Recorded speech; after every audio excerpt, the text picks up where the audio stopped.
Ladies and gentlemen, hey, hi, how you doing? Welcome back to the channel. Thank you so much for stopping by. With Season 1 Reloaded, Modern Warfare 3 multiplayer saw maybe the biggest single weapons update in the history of Call of Duty. The amount of weapon balancing notes that we got with Season 1 Reloaded for multiplayer was insane, focusing on MW3 guns and MW2 guns alike, while also seeing some new guns added to the mix as well. So today, we're going over the general overview of the multiplayer meta. If you enjoyed the video as we do so, do me a favor, drop a like on it, and of course, if you're new to the channel, you want to guarantee that every single day you are up to date with all things going on in Call of Duty, be sure to hit that subscribe button and turn on those post notifications. We are starting first here on our tier list, of course. Now keep in mind, we've got one specific tier list for multiplayer, which is this one, and one specific one for Warzone. They don't overlap, they don't mix with each other. If you want to check out the Warzone meta breakdown, that video will be linked down in the description below and probably on screen at the end of this video. But let's first initially rank our two new weapons. Now, right away, the HRM9, I love the feel of this thing. To me, it is a really fun SMG and goes right up there with all the other top tier options in my opinion. This thing is aggressive, it's agile, really fun builds there, especially with some of the barrels changing up, the iron sights giving you that growl look from MW 2019. Love the feel of that. And then also the TAC Evolver, I gotta say, is right up there with the other LMGs.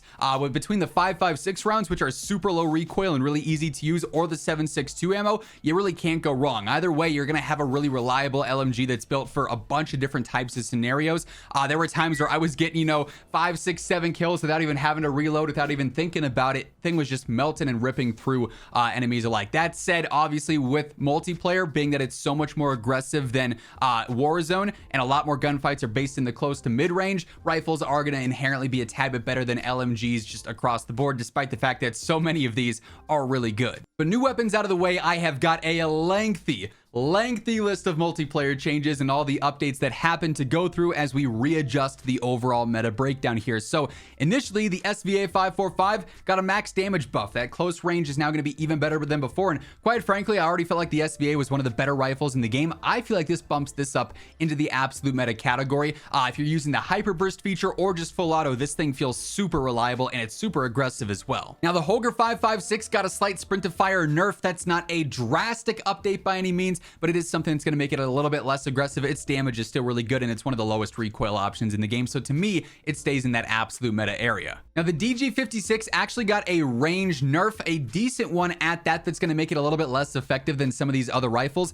And for that reason, I feel like almost just because it is a burst weapon, not nearly as straightforward as some other rifles, it does drop down a tier into the more average area. Still a really good option. You can get by and do well with it if you are a skilled player, but it's going to be a tad bit less effective than it was before. Burst rifles in general in multiplayer can be a bit tricky if you're fighting over range.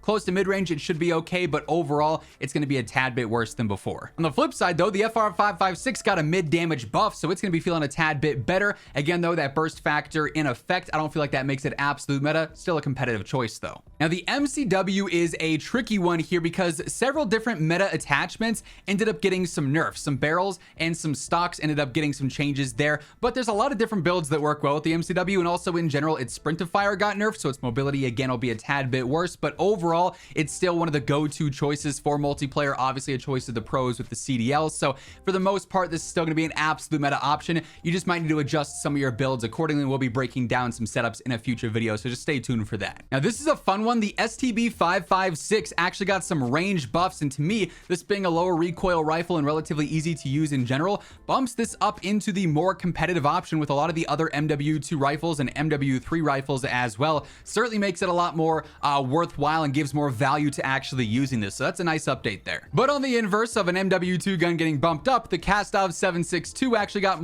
multiple different lower body multiplier nerfs, so that damage is going to be a little bit worse now. It's also not nearly as easy to use as some other MW2 rifles, so I feel like that probably actually drops it down a tad bit into the more average category. Ease of use factored in and worse damage now just combined do make it a little bit less desirable than some other choices here. Now the Chimera, already one of the best options for multiplayer, ended up getting even better. Its near to mid damage got buffed, so this thing's going to be frying even more. You'll love to see that. The Razorback also got some buffs here, some damage buffs and some general range buffs, and that to me also makes it extremely desirable. The advance of the Chimera and the Razorback are all so similar as is, and really the Advancer and the Chimera just being a tad bit better in terms of damage in the close to mid-range where they're super aggressive is what separated them before, but the Razorback now being more effective in general, to me, brings it more on their level. So it's extremely versatile, pretty easy to use, love the feel of it. Speaking of the Advancer also, it got a max damage buff, so its close range is even more aggressive and deadly now, but it did see a max range nerf, so the damage range in which it's so effective is a tad bit worse, but it's better in that damage range. It's a nice trade-off there, I feel like. Still makes it super good, but it's gonna feel a bit different. Now, this is a weird one that, quite frankly, I don't really understand. I have to find it in the list of average or below average guns here. The M16, there it is in average. For whatever reason, they nerfed it. The multipliers on the M16 are now doing less damage. It was already not good before.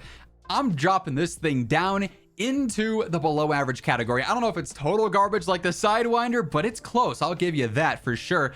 They did make the sprint to fire and the mobility a tad bit faster, but that doesn't matter if you're just raising your sights up quicker to do no damage, right? Now the Cast-Off 74U, unfortunately a little bit underwhelming with its current damage profile, did actually end up getting some buffs to its mid and its long range damage and range properties. That said, in comparison to the other aggressive rifles, not really feeling it. The M13C, things like the Cast-Off 545 and definitely the Chimera Advancer and so on are definitely outgunning it still. So it's staying in average to me, but it is definitely a little bit better than before. Speaking of the 545, it actually got a close damage buff, so even more versatile now. It also got a range nerf, but an ADS buff as well. So some different trade-offs here and there. It's going to stay in competitive, sort of balances it out, but it's going to be more effective for certain builds. Now, the Sidewinder, as we talked about, so garbage, did actually get a recoil buff, so it's gonna be a tad bit easier to use.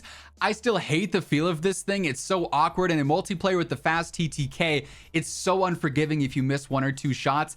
So I feel like for that reason, it's still gonna stay in garbage, but I will say it's closer to jumping up into below average. Also, the DM56, I'm not sure why this is in below average, but it's definitely not. I gotta bump that one up for sure. Now, a lot of the different battle rifles ended up getting similar buffs and changes here. So the Lockman 7.62, they buffed its max damage. However, they also did various different changes for full auto capabilities. They buffed some things and nerfed some things. So overall, it's gonna be better for close range. However, that's only for semi-auto in general. Its full auto properties there are going to be a little bit wonky still. I feel like overall, compared to other options here, it's going to be staying in that average category. The Cronin Squall also got a close damage buff, but that's not really where this thing's going to thrive, as like a slightly slower battle rifle, so that's not a wildly important buff, at least in my own opinion. If I'm using close range, I'm going for a more aggressive rifle, or obviously an SMG. Now, the FTAC Recon did see an ADS buff, a lower torso multiplier buff, and then also a full auto multiplier buff, so overall becomes a little bit more effective. Just in general, it is still super limited on ammo and not the easiest to use,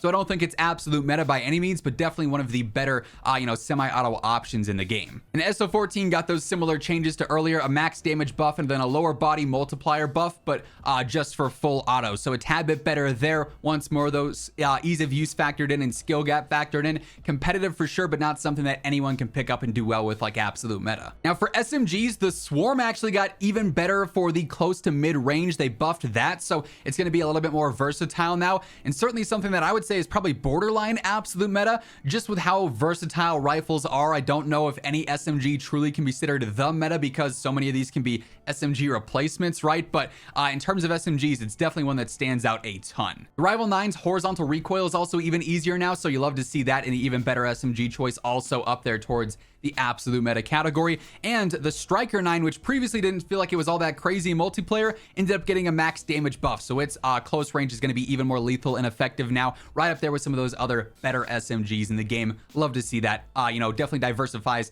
that specific category a bit more. Hey everyone, real quick, wanted to give a shout out to my friends over at G Fuel. Start your 2024 off right feeling energized and focused. You already know when I need that quick and easy boost, I'm going right for a fresh cup of G Fuel. Right now, my go-to flavors got to be Hype Sauce, Watermelon Limeade, and Starfruit. They're all bangers, but I mean, they got so many different flavor options. There's really something for everyone. So if you want to try G Fuel for the first time, or maybe restock some of your favorites, throw in code WhosImmortal at checkout. It'll get you that 20 to 30% off discount on everything on the site, and the link for that will be down in the description below if you're interested. Now, the Lockman Shroud ended up seeing a max damage buff and a mid damage buff, so it's close to mid range will be even better now. It did see some multiplier nerfs though, so that does balance it out some. Also, it being a burst SMG doesn't really hang as well as with some of these other subs, which are just way easier to use, so it'll stay in average, but it's a tad bit better at that. Now this is a nice one to see as well. The Fennec is going to be jumping up into the competitive category because they buffed its max range. It's got a multiplier buff to various parts of the body, and its mobility is better as well. So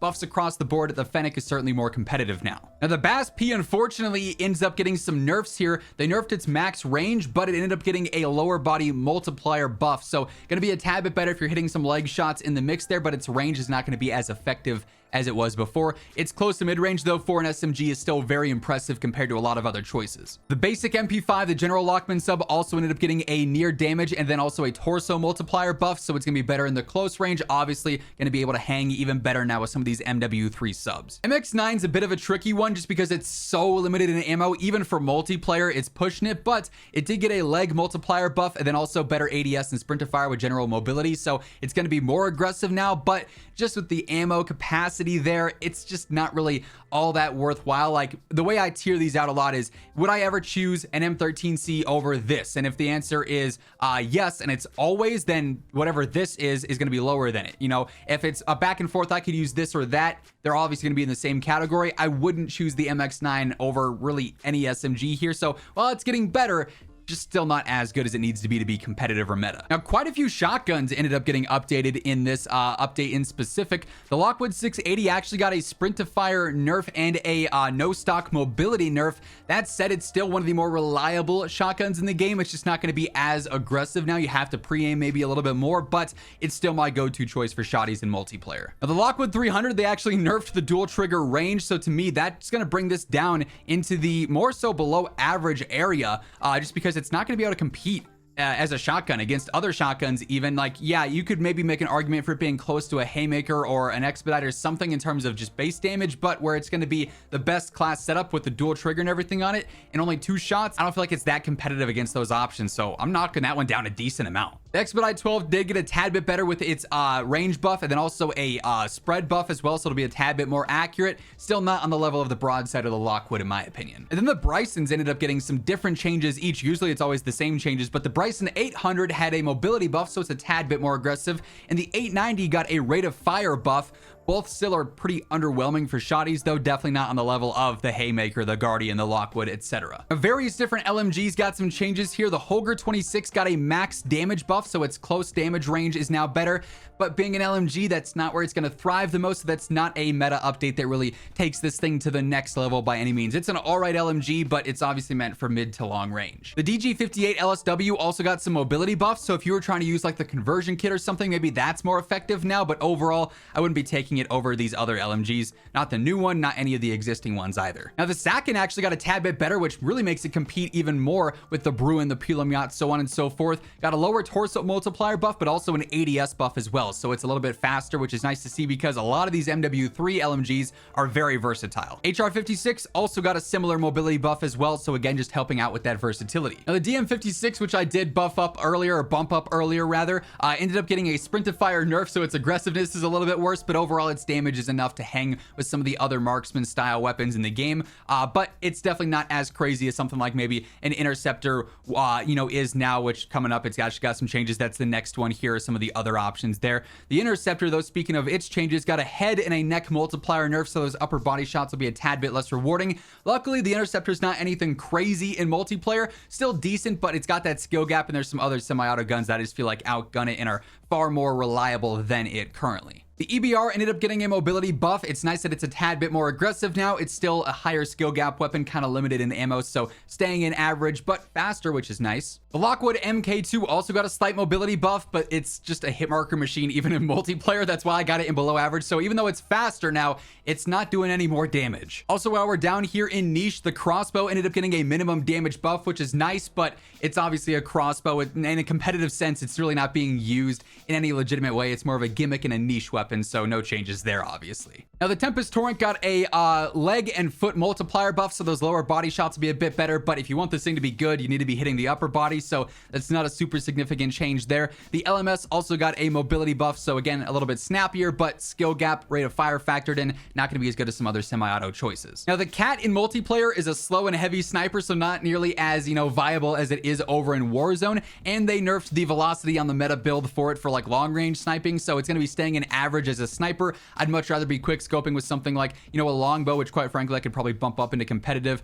Some of the other options like the stalker and so on are definitely my choices for snipers instead. Inhibitor as a competitive sniper did actually see a nerf to its damage and its range. Still better though than several other semi-auto marksman style guns in the game. So gonna keep that in competitive for now, but one to keep an eye on for sure. This admittedly is kind of a weird one. The Victus got a lower torso multiplier buff. If you're sniping and hitting lower torso, it's probably not going well for you to begin with, so that's kind of an irrelevant change. I do like this change, although I still don't really like the weapon. The Carrack ended up getting a recentering increase, so it's faster to recenter when you're spamming it. It makes it easier to spam, but it's still an awkward and heavy sniper. Not really my jam for multiplayer when you have more aggressive options that are just better outright. Towards the end here, I promise, we have a couple of different pistol updates here. Initially, the tier ended up seeing some updates. Where is my tier? It's in niche because it's obviously being used as like akimbo snake shots, or now as like a marksman style gun with the aftermarket part, but it got a near medium damage buff, a mid-range nerf, a multiplier nerf to various parts of the body,